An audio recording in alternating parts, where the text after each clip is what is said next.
Hey, I was Zach McDonald, your real estate agent here with Real Property Associates, and I want to quickly talk about my most recent offer negotiation.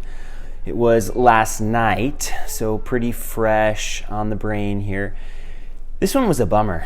My client called me on Sunday at 2:30, stopped by an open house for a house in Capitol Hill that he really liked, and told me the seller was looking at offers early. That's what the agent had told him at the open house. So we rushed to get an offer together, wrote a great offer with the only contingency being financing.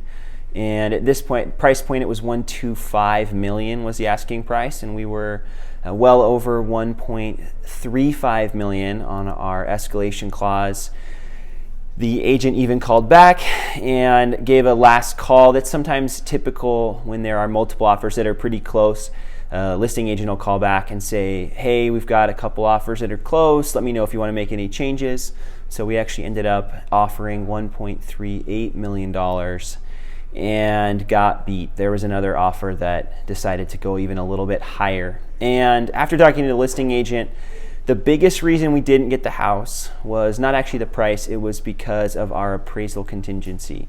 And just in case you're not aware, financing contingency is fairly common with an offer. This protects you as a buyer if for some reason you lose your job or your financing, you're not able to qualify in the end for your financing.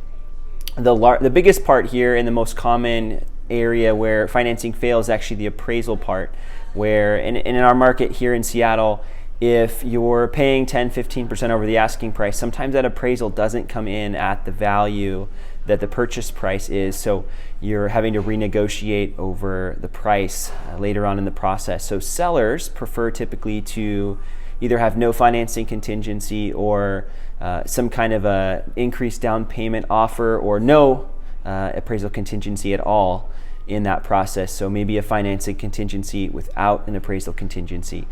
My client didn't want to do that on this particular house, and another buyer did, so they offered to waive their appraisal contingency. So essentially they're taking on all the risk if the appraisal comes in low, which sellers tend to prefer. So for a buyer, the advice here is, really I would do my due diligence up front and make sure that I got my financing pre-underwritten, so I was really confident about it.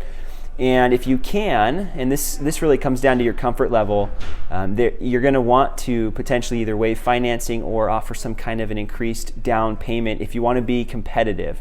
And that not all buyers will do that, but if you have 4 or 5 offers, which we did in this case, there's usually somebody that's willing to do that, and that usually is a difference maker. So sellers, you don't have to take an offer that waives their appraisal, but I would recommend it. And I typically, in those conversations with my clients, when I'm representing the seller, we will be looking for the best price, but when it all comes down to it, if there's one that's close and the terms are better, that's typically the one that the seller chooses. So hope these thoughts are valuable for you. If you have questions, feel free to comment down below or reach out to me in person. I'm happy to be a resource for you. Bye for now.